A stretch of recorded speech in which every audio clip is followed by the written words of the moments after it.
Today, the topic chemical reactions continued, part two. Also weaving in this idea of stoichiometry, the quantitative study of chemical reactions, in order for us to evaluate the nature of the chemical reaction, whether or not the reactants combine and completely go to products or not, requires that we measure the amounts of substance, and in fact that we convert all of our numbers into that magical mole concept, because the coefficients of the balanced chemical equation refer to mole amounts, not mass amounts, and hence this lab an illustration of that. The added benefit here is it also gives you some insight into how we might go about testing whether or not claims about ingredients in, say, over-the-counter medications are true.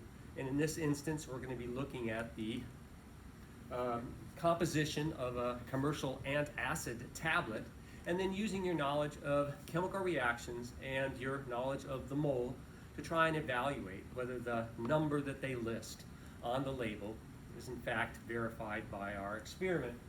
In order to do that, we're going to actually do this in sort of two different ways. We're going to first start by kind of trying to calibrate our analytical method. This piece of paper here shows you the general chemistry of what we're up to. The top chemical reaction, a classic double replacement reaction between sodium hydrogen carbonate and, once again, hydrochloric acid. This reaction's special, though, because one of the products of that, the H2CO3, is carbonic acid, and that carbonic acid is a very unstable compound, and it spontaneously decomposes, there's that word again, into carbon dioxide, gas, and water. We're going to use that fact because the carbon dioxide gas that is produced obviously is going to bubble up and leave the reaction vessel, and we can use that then as our point of entry to figuring out how well the reaction works. If you look at the procedure then, basically what we're going to do is start with sodium bicarbonate or sodium hydrogen carbonate and hydrochloric acid. We're going to conduct our experiment in our reaction vessel. Because we're interested in mass, we're going to have to mass all the various components so that when we're done we can figure out what happened. So it directed here to put about 2 grams, as I recall, of sodium hydrogen carbonate onto a piece of weighing paper. Here then our analytical balance, extremely accurate. A piece of weighing paper that I put on there, obviously it has mass, and so I hit the tare button, which essentially subtracts the mass of that paper out, and then I use my scoop and put about 2 grams of sodium bicarbonate, sodium hydrogen carbonate, on the weighing paper. The exact amount doesn't matter as long as I know exactly how much it is. And so I'm going to write down that mass, 1.915 grams, in the first box in my data table. And I'm going to pull then my reagent out of the analytical balance. Step 2 then is to mass an empty 25 milliliter graduated cylinder. And the reason we have to do this, of course, is because we're going to need to mass our hydrochloric acid. But clearly we can't just pour it on the balance, so we need a container to hold it, and we're going to use this 25 milliliter graduated cylinder to do that. So again, I put it on the balance, and I re-zero everything. Oh, Not what I meant to do. I meant it to zero out before I put it on there. And then I put it on there because what I want is the mass of that empty 25 milliliter graduated cylinder. I'm showing 50.408 grams. Again, recording that number in our data table.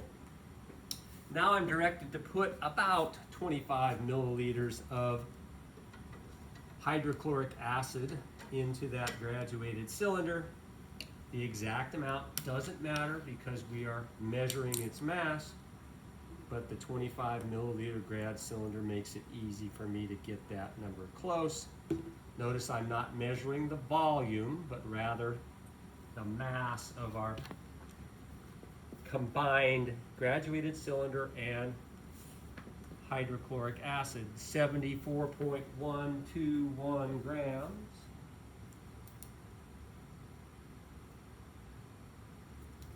And again, that number in our data table. Number makes sense to me because although this is hydrochloric acid, it is relatively dilute, which means it has the same basic properties as water. About 25 milliliters gives us about 25 grams.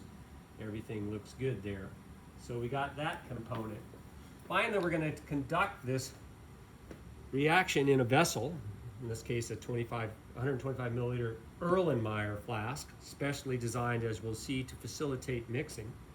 And so once again, checking my balance, set at 0, putting the flask empty onto the stage, letting the mass stabilize 78.192 grams.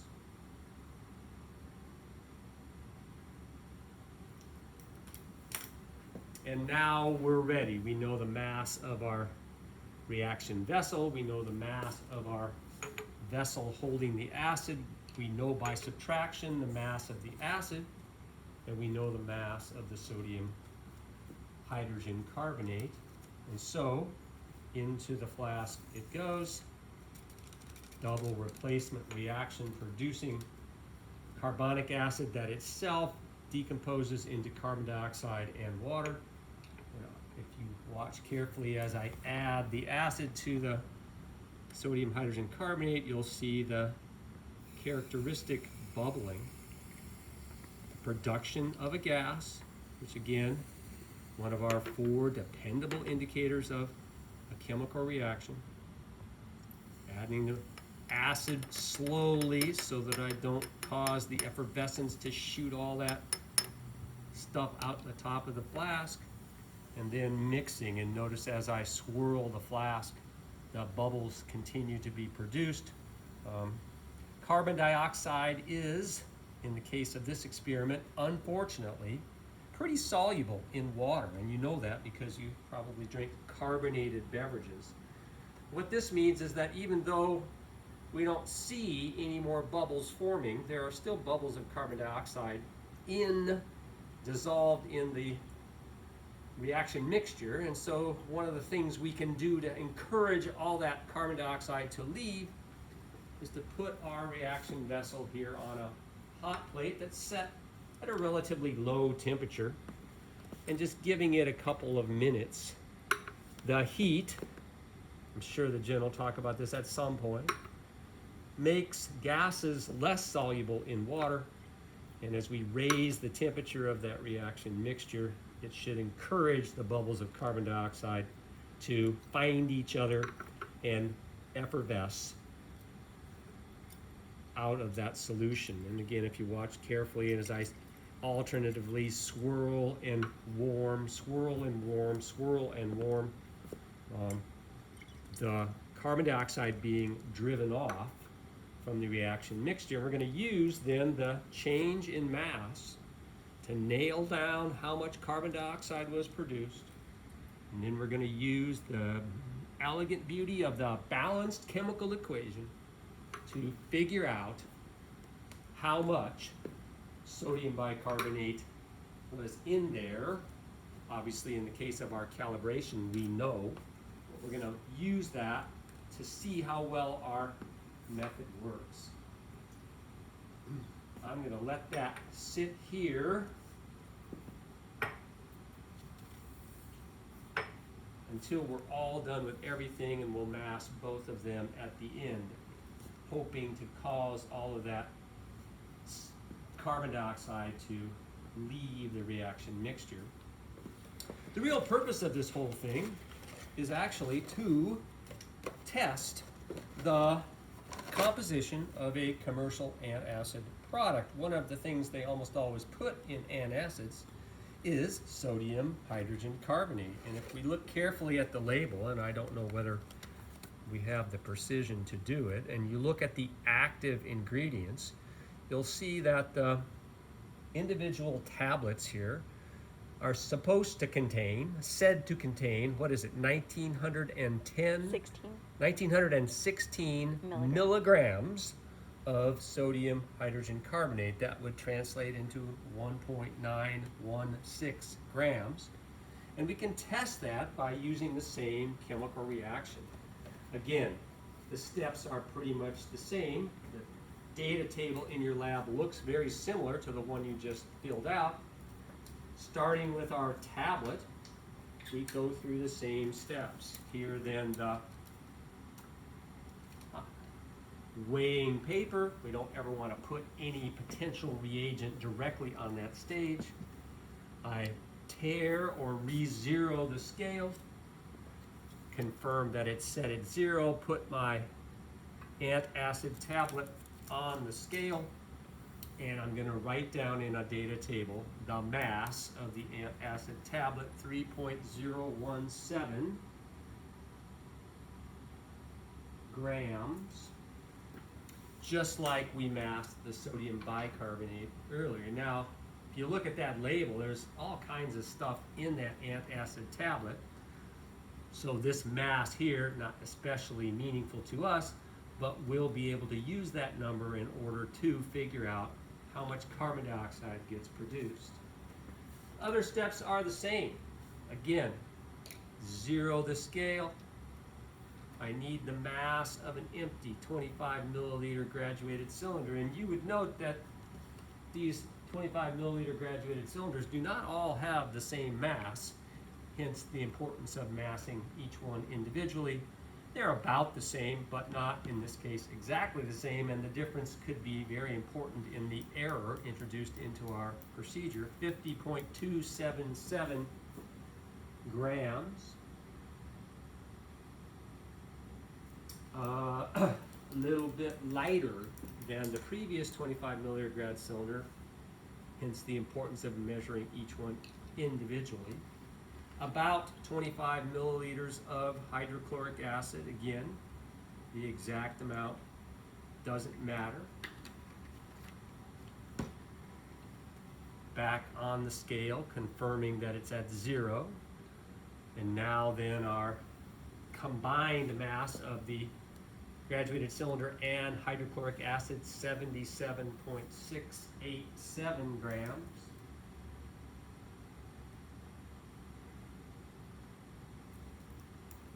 Good. Out we come. Component number 2. And once again, since we'll have to do this reaction in some kind of vessel, going to mass an empty 125 milliliter Erlenmeyer flask. Again, important that you mass each flask. They do not all have the same mass. Here then, 89.497 grams. It's enough different from the old one. I'm going to confirm that it's true. 0, 0. 89. Boom. Heavier glass. Thicker? Yeah, I give you the amount. It's 10 grams. Good.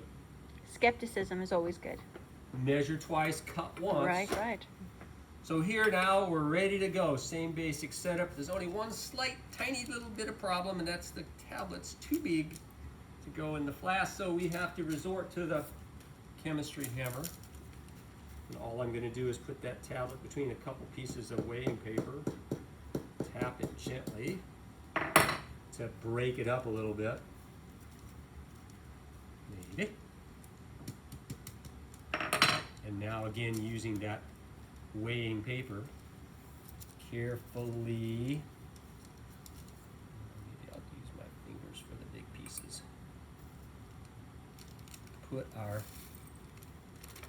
antacid tablet in the flask. Just like last time, we'll add our hydrochloric acid slowly. And although there are lots of different things in that commercial antacid tablet, the sodium bicarbonate, once again, sodium hydrogen carbonate. Its presence shown by the effervescence, the production of that gas, as the CO2 comes out of solution. You can see that this reaction mixture looks a lot uglier than the other one because of all the other stuff that's in that antacid tablet, some fillers, and some things that aren't even soluble in water. Here, the previous reaction mixture with the pure sodium hydrogen carbonate. Here, the antacid tablet. But since we're after the sodium hydrogen carbonate, everything should still work. This one a little bit trickier here. Swirl, swirl, swirl to try and get all those bubbles of carbon dioxide out of there. And once again, you're directed to sort of gently heat, try and encourage the CO2 to leave the solution. Alternately swirling, because here you've got that sort of film that's forming on the top. You want to make sure all those bubbles form and leave. Critical to this procedure is the evolution of that CO2, and we've got to get it out of solution so that we can calculate accurately how much carbon dioxide was formed, and from that work backwards to our sodium bicarbonate. And there's a bit of a fine line here. If we heat it too much, we can actually drive off some of the water, which is one of the products of the reaction, and that would give us an inaccurate measurement of the loss of the carbon dioxide. Walk that line between heating it enough to drive out the CO2, but not too much to evaporate the water. And we often find ourselves in our chemistry lab pushing the kinetics, as we say. The better way to proceed would be to put a little piece of parafilm over the top, poke it with a couple holes, and let all this stuff sit overnight, and let the carbon dioxide evolve, just like you know it does when you open a can of soda and then you leave it out. The carbon dioxide leaves. But for the sake of our lab, we'll go ahead and hope that we've chased out all that carbon dioxide, and let's get our last mass measurement. Here then for our control, our calibration run, the first one. Whoops, did we check to make sure? Yes, we're zeroed out, good. So now the mass of the Erlenmeyer flask and reaction products, 102.764 grams. Good, and of course it's more than any of the other numbers because we have the empty flask, the empty graduated cylinder, and the 2 grams that at least went into it. For our test run, looking at our antacid tablet, again, I'll just go ahead and might be pushing the river a little bit on this one, but let's go ahead and check to make sure it's 0. Indeed it is. The mass of our reaction products and flask, 119.132.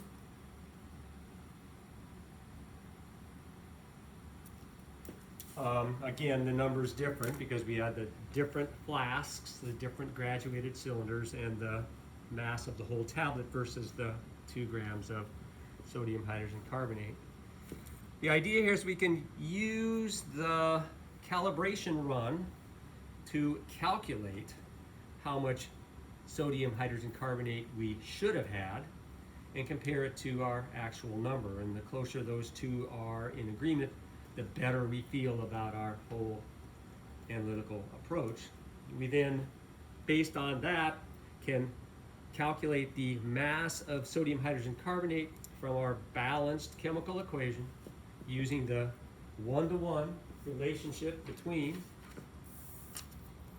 our sodium hydrogen carbonate and our carbon dioxide, and then using that we can evaluate whether the 1.916 grams of advertised sodium hydrogen carbonate is in fact supported by our Will you write analysis. that right there? 1916 milligrams.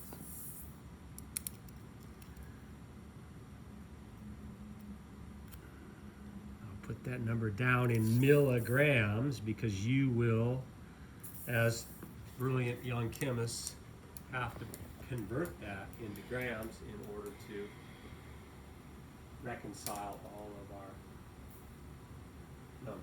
Okay, thanks, Scott. I will be doing the calculations for you on a separate video. Thanks for your attention.